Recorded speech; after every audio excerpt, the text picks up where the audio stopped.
Salut à tous, je suis très contente de vous retrouver aujourd'hui dans une nouvelle vidéo. Vous l'aurez vu dans le titre, on se retrouve pour, surprise, un update lecture. Parce que voilà, j'ai beaucoup lu au mois d'août, donc eh bien, on va se retrouver encore une fois pour parler des romans que j'ai lus en ce mois d'août. Comme pour la vidéo précédente, je n'ai pas les livres en ma possession puisque je les ai déjà rendus à la bibliothèque. Et je sais que j'avais promis que j'éviterais de faire 2 updates lecture dans la même semaine, mais ce samedi vous aurez le dernier update lecture d'août parce que je veux à tout prix clôturer les vidéos d'août maintenant. Donc je m'en excuse par avance pour ceux que ça gonfle de m'entendre parler de bouquins. En attendant, commençons tout de suite avec cette vidéo et du coup les 3 livres que j'ai à vous présenter. La petite subtilité, c'est qu'ils vont pas forcément être présentés par ordre de lecture, puisque le dernier que je vais vous présenter, je l'ai lu en deuxième, mais il y aura une partie avec spoiler tout à la fin de la vidéo, donc pour ceux qui n'ont pas envie d'avoir les spoilers, vous pourrez vous barrer, il n'y a aucun problème, je vous préviendrai avant. Et du coup c'est pour ça que je la place en fin de vidéo. Voilà, le premier roman dont je vais vous parler aujourd'hui, il s'agit de Falling Again de Morgane Moncomble. Morgane Moncomble que j'aime beaucoup, elle est quelque part par ici dans ma bibliothèque, oui elle est juste ici. J'aime beaucoup Morgane Moncomble, à chaque fois globalement j'ai un petit coup de cœur pour ce qu'elle écrit, voilà. Pour l'instant j'ai lu 4 de... non. Si, c'est le 4e de ces romans du coup que je lisais avec Falling Again, dans lequel nous suivons Fleur, une jeune fille qui, alors qu'elle était une enfant hyper vive, toujours un peu insouciante, un peu fun, qui avait toujours 1000 et un potes, est aujourd'hui une fille renfermée qui a énormément de mal à sortir de chez elle, à rappeler les gens au téléphone, et du coup c'est un peu compliqué pour trouver du travail. Seulement elle décroche un entretien d'embauche dans une des plus grandes compagnies de jeux vidéo, et du coup elle y va. On se demande un petit peu qu'est-ce qu'elle vient foutre là, parce qu'elle à la base elle est écrivaine, elle est dessinatrice, donc elle se dit ouais, pourquoi ils ont besoin de moi. Et de fil en aiguille elle va être embauchée dans cette boîte comme scénariste pour un jeu vidéo, un tout nouveau jeu vidéo qui doit sortir juste là. Et quelle n'est pas sa surprise quand elle se retrouve face à Aaron. Aaron, qui sait, c'est le garçon de qui elle est tombée amoureuse quand elle avait... Elle était très jeune, je crois qu'elle avait 5 ans, déjà la première fois où elle s'est dit lui, ce sera mon mari plus tard. Et qui a disparu de sa vie des années auparavant, seulement au stupeur, au désespoir, il ne se rappelle même pas d'elle. Du coup, elle est un peu le cul entre deux chaises, est-ce qu'elle lui dit, est-ce qu'elle lui dit pas? Voilà, voilà. Sur fond de K-pop et de K-drama, nous suivons donc 2 protagonistes que j'ai pris beaucoup de plaisir à découvrir. Ils sont tellement aux antipodes l'un de l'autre que c'est assez impressionnant et en même temps je trouve qu'ils se complètent à la perfection. Le trope de base est hyper intéressant, moi j'aime trop les histoires avec des gens qui se sont connus plus jeunes, que ce soit des amis ou des amants d'ailleurs, j'aime toujours beaucoup cette dynamique de base, je trouve ça toujours hyper intéressant. Là en l'occurrence il y avait aussi la question de l'avoir oublié, à chaque fois je suis un petit peu en mode comment tu peux oublier quelqu'un qui a compté pour toi à ce point, j'ai toujours du mal avec ça. Mais quand c'est bien fait ça passe très très bien, et là en l'occurrence ça passe très très bien parce que c'est très très bien fait. Pendant toute ma lecture je me disais que c'était peut-être le Morgane Moncomble que je disais qui était le plus léger, et puis finalement il y a des révélations qui sont faites où je me suis dit finalement peut-être pas. Au contraire, je trouve qu'elle a une façon de manier les mots, encore une fois, qui moi à chaque fois m'émerveille complètement. Elle crée toujours des situations, des personnages qui sont à la fois drôles, touchants, très réalistes. Je trouve que le personnage de Fleur est très vrai. Elle a des qualités comme des défauts. Elle a très très peu confiance en elle. Elle est toujours en train de se dévaloriser. Et elle en est du coup très touchante, forcément. Le personnage d'Aaron de son côté a un côté très arrogant et en même temps ça cache beaucoup de choses. C'est quelqu'un qui ne laisse jamais rien paraître, qui est très froid, très distant, et à côté de ça en fait quand il s'ouvre un peu je trouve que c'est merveilleux tout ce qu'il a à montrer. J'ai adoré l'univers du jeu vidéo aussi, j'ai trouvé que c'était vraiment une très très très très bonne idée, d'autant plus que Fleur elle n'y connaît rien du tout mais pourtant elle arrive à se glisser dans la peau un peu de ce personnage. C'était super sympa à lire, moi personnellement je me suis éclatée, j'ai passé un très très bon moment, j'ai trouvé que c'était un très bon roman encore une fois, je me suis laissée porter d'un bout à l'autre, ça se lit tout seul, une fois que j'étais rentrée dedans c'était bon, et je regrette de ne pas l'avoir lu plus tôt parce que franchement, franchement ouais je trouve que ça manquait à mes lectures. Donc sans surprise, je vous conseille très fort ce roman. Et sachez qu'il y aura bientôt de nouveau du Morgane Moncomble dans mes updates, puisque j'en ai réservé d'autres à la bibliothèque qui ne devraient pas tarder à arriver. Voilà, voilà. Ensuite, j'ai lu Tofi et moi, toujours de Sarah Crossan, parce que voilà, Sarah Crossan, on adore, je vous en parle. En fait, je crois que Chaque vidéo update, vous allez avoir un roman... Le pire, c'est que je dis ça, mais c'est vrai. Tout le mois d'août, vous allez avoir une vidéo, un Sarah Crossan. Dans Tofi et moi, on suit une jeune fille qui a quitté sa maison, sa famille, son père surtout, qui était violent, qui a fugué donc, hein, appelons un chat, et qui atterrit un peu par hasard chez une femme qui souffre de démence et qui la prend pour quelqu'un qu'elle n'est pas, et elle va un peu sauter sur l'occasion d'avoir un toit au-dessus de la tête et elle va accepter de devenir cette Tofi. Voilà. C'est un récit que j'ai trouvé très fort, c'est je pense un de mes préférés, enfin c'est pas je pense, c'est un de mes préférés, il y en a deux que j'ai beaucoup aimé, le prochain je vous en parle dans la prochaine vidéo. Et c'est mes deux faves, je pense qu'il y en a pas un que j'ai préféré plus que l'autre. Je ne sais pas pourquoi celui-ci m'a parlé tout particulièrement, peut-être parce qu'il y est question de violence dans le cadre familial, peut-être parce qu'il y est question de démence, que cette relation qui se fait entre ces deux personnages qui sont bousillés par la vie, l'une plus par les années et par des problèmes propres à elle-même, l'autre par ce père qui était censé la protéger. Je trouve que c'est une histoire qui est très parlante et qui est très belle. Encore une fois, et comme avec les autres romans de Sarah Crossan, c'est un roman en vers libre, donc il y a cette poésie que l'on ne retrouve nulle part ailleurs, je trouve, qui fait que forcément, on peut qu'être touché. Et touché dans tout ce qu'il y a de beau dans ce récit. C'est un roman qui est très fort et qui m'a énormément plu. J'ai adoré la plume de l'auteur et la retrouver sur des thématiques telles que celle-ci. Elle a pas peur d'y aller et franchement c'est pas anodin. Ce que j'ai aussi beaucoup aimé et ce qui je pense en fait que c'est un de mes romans préférés, c'est qu'il y a énormément de dialogues et j'aime la manière dont c'était, je trouvais que ça donnait un côté presque musical à certains des poèmes. Et c'est quelque chose que j'ai beaucoup aimé parce que je me suis encore plus sentie prise dedans. On va dire que dans Swimming Pool et Inséparable, il y avait plus un côté... J'avais l'impression qu'on me racontait une histoire, là j'ai eu l'impression de la vivre. Et du coup je pense que c'est ce qui a fait que j'ai pleuré comme un bébé en lui lisant, et surtout que j'ai été autant touchée par cette histoire. Voilà. C'est un récit encore une fois que je vous conseille du fond du cœur, je pense vraiment que si vous deviez en lire qu'un seul, il pourrait être ce qu'un seul, de Sarah Crossan. Après je pense aussi que Inséparable est absolument à lire, que Swimming Pool est une lecture qui ne laissera pas indifférent non plus, et le dernier dont je vais vous parler la semaine prochaine, Moon Brothers, enfin non d'ailleurs samedi, pas la semaine prochaine, Moon Brothers, et ouais en fait non, lisez-les tous, il n'y en a pas un à lire plus que les autres, ils sont tous formidables, et Tofi et moi m'a énormément émue, j'ai vraiment beaucoup pleuré, beaucoup, encore plus que d'habitude, voilà. Le dernier roman de cet update est ni plus ni moins que Le mariage parfait de Geneva Rose, que je voulais lire depuis un moment, je le voyais passer sur les réseaux, je me disais putain ce thriller je veux le lire. Je veux le lire parce qu'excusez-moi, mais moi quand on me dit que ce mec là est accusé d'avoir assassiné sa maîtresse et que la personne qui souhaite le défendre et qui va le défendre devant la cour, c'est sa propre femme, bah moi je suis désolée mais j'ai envie de savoir ce qu'il en est, j'ai envie de savoir est-ce qu'il a vraiment tué sa maîtresse ou pas, est-ce que sa femme a tué sa maîtresse et a maquillé ça en meurtre de la part de son mari, est-ce que pourquoi est-ce qu'elle choisit de le défendre, qu'est-ce qui se passe là-dedans, c'est quoi ce bordel, j'avais besoin de savoir. Et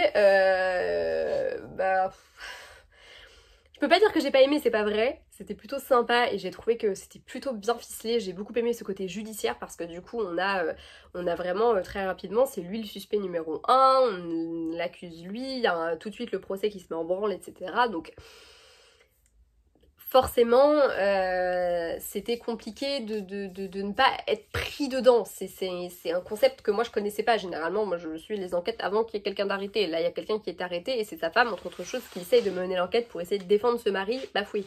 Donc forcément, enfin, c'est plutôt cette femme bafouée d'ailleurs, parce que le mari bafoué, c'est lui qui allait voir ailleurs. Donc ça c'était hyper intéressant. On suit les deux points de vue, donc on a d'un côté Sarah l'épouse et comment il s'appelle le mari? Là j'ai plus le nom du mari. Putain. En plus je l'ai relu l'autre jour parce que j'ai fait mon post Insta dessus et je me suis dit va voir le nom du mari parce que tu t'en rappelles pas. Bah j'avais encore oublié. Bah le mari, voilà, de son côté, qu'on va suivre aussi. Et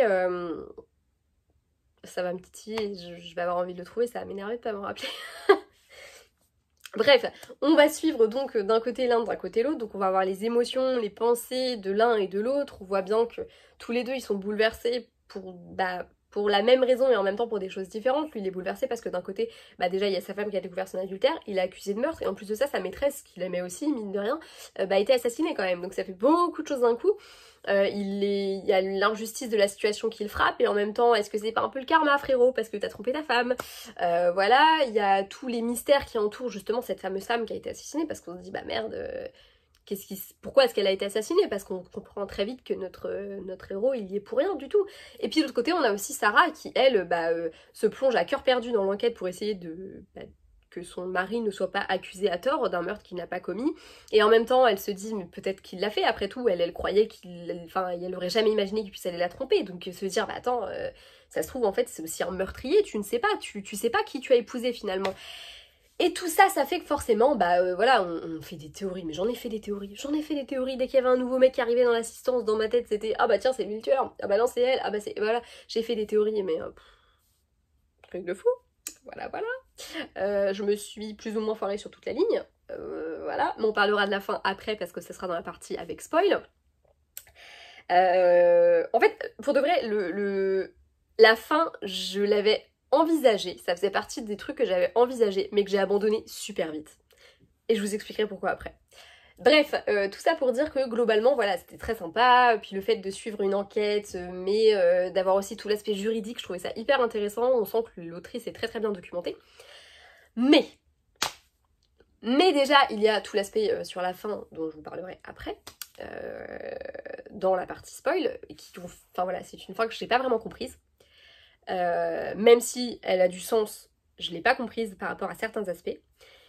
Et ensuite il y a un gros point noir qui moi m'a beaucoup gênée dans ma lecture et malheureusement je pense que c'est plus un problème de traduction que d'écriture, mais j'ai eu beaucoup de mal avec la concordance des temps. Je trouve qu'on a de l'imparfait à outrance et l'imparfait malheureusement, eh bien ça coupe beaucoup l'action. Voilà.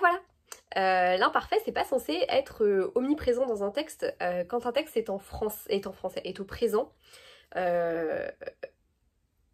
ça passe. Quand un texte est quasiment tout le temps à l'imparfait, ça ne passe pas. Ça ne passe pas du tout. Parce que là, en l'occurrence, j'avais l'impression que ça ralentissait beaucoup l'action. J'avais du mal à cerner si les choses se passaient maintenant ou si c'était le personnage qui repensait à un truc qui s'était passé juste avant dans sa journée. Je trouvais que c'était pas... il n'y avait pas beaucoup de sens et je trouvais que parfois la concordance des temps n'était pas bonne du tout. On passait des fois d'un temps à un autre dans une même phrase qui n'allait pas. Voilà, je suis très chiante avec ça, c'est vraiment un truc que je trouve un peu... J'ai l'impression d'être tatillonne avec ça, mais pour de vrai, moi ça m'a gênée dans ma lecture. Il y a eu des moments où j'avais du mal à cerner quand se passait l'action, à quel moment on était, et je trouve que c'est dommage, du coup, parce que vraiment, moi ça m'a dérangée. Et je trouve d'autant plus dommage tout ça, que ça, pour moi, c'est un problème de traduction, c'est pas un problème à la base, parce qu'en anglais, les temps ne sont pas tout à fait les mêmes, donc je pense que ça aurait pu être traduit autrement. Et du coup je trouve ça dommage parce que moi ça m'a vraiment parfois dérangé dans ma lecture. Après ça m'a pas empêché de lire le bouquin non plus, hein, voilà, j'ai pas détesté, mais voilà.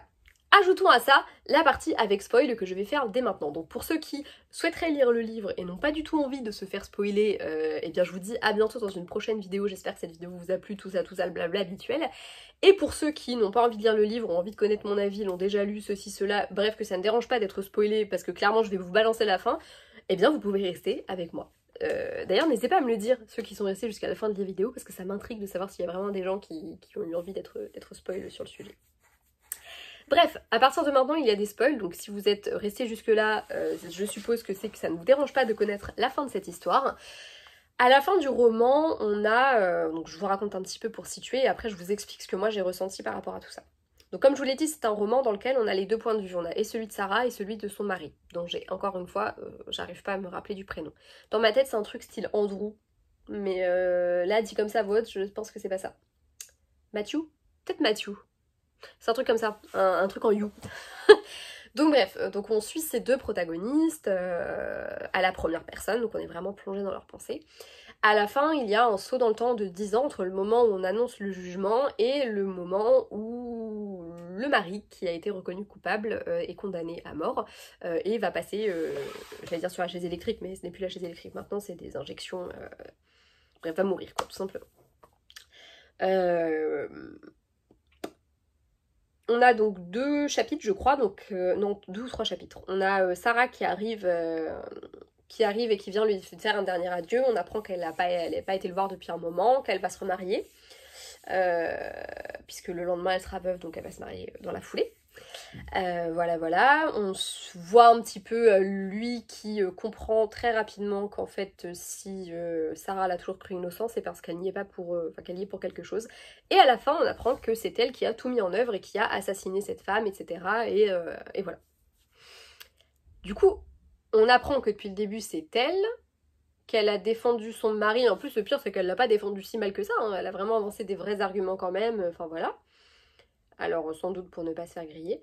Mais alors moi j'ai une seule question, c'est que je ne comprends pas comment en écrivant à la première personne comme ça a été fait là, on a pu nous cacher que c'était elle la tueuse.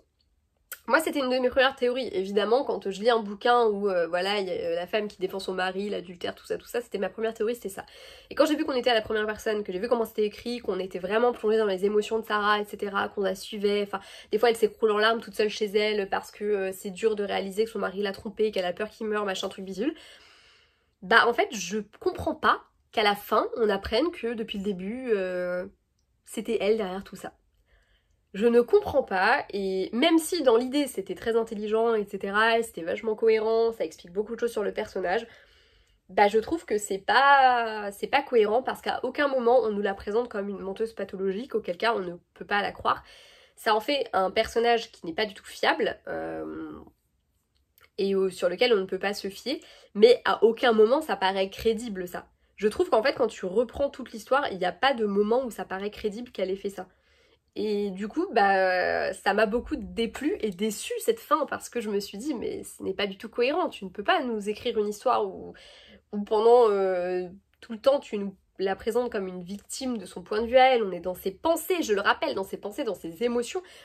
Et là, bah, du coup, on se sent berné par le personnage et moi personnellement, ça ne m'a pas plu. Je prends un autre exemple, c'est que j'ai lu un bouquin, ça s'appelle comment? Un assassin parmi nous de Shari Lapena que j'avais moyennement aimé, mais dans lequel on suivait pareil plusieurs protagonistes, parmi lesquels le tueur. Et bien là, en l'occurrence, quand tu relis les chapitres du tueur, tu te dis, ok d'accord, c'est vrai qu'à aucun moment, il parle de ses émotions par rapport au meurtre. À aucun moment, et là c'était bien fait. Là on pouvait croire qu'en effet, bah oui, puisque de toute façon on sait qu'il y a un assassin parmi eux, et en fait, à aucun moment, ce personnage-là, bah on pouvait se dire, ouais, en effet, c'est lui, ou alors non, c'est pas cohérent, à tel moment, dit ça, ça n'a pas de sens. Là, je trouve que c'est le cas. Alors du coup, bah, on se rend compte que l'héroïne nous a menti à nous aussi, nous a baladé, etc. Mais moi, personnellement, dans ce récit-là, j'ai pas trouvé ça cohérent. Du coup, j'ai été un peu déçue. Malgré tout, j'ai trouvé que c'était un bon thriller et je pense que s'il n'avait pas été écrit de cette manière-là, j'aurais adoré la fin. Là, en l'occurrence, voilà, j'ai été particulièrement déçue de cette fin parce que ça a été écrit de cette manière-là. Voilà. C'est tout pour tout ça. J'avais vraiment besoin d'exprimer ça parce que je me voyais pas vous dire bah voilà, la fin, j'ai pas trop aimé les révélations et puis je voulais pas en dire trop et en même temps pas assez. Donc voilà, je me suis dit que le mieux c'était de faire ça comme ça. J'espère que cette vidéo vous aura plu, elle va être un petit peu plus longue, elle va un peu retrouver le format des anciens updates qui duraient 10 ans, alors que j'essaie d'être assez rapide ces derniers temps. Mais que voulez-vous, j'avais besoin de vous parler du mariage parfait. Malgré tout, c'est un récit qui est vraiment sympa, je dirais bien que je vous le conseille, maintenant que je vous ai spoilé la fin, ça ne sert plus à rien. Voilà, mais c'est un récit qui est quand même relativement sympa, moi il y a des choses qui m'ont dérangé dedans, mais c'était sympa, c'était un thriller assez cool malgré tout. Et voilà, j'espère que cette vidéo vous aura plu, n'hésitez pas comme d'habitude à me partager vos avis sur ces livres si vous les avez lus ou pas d'ailleurs, et si vous avez envie de les lire. Et puis bah bref, le blabla habituel, vous êtes habitué ou pas d'ailleurs, si c'est le cas, bienvenue, et salut.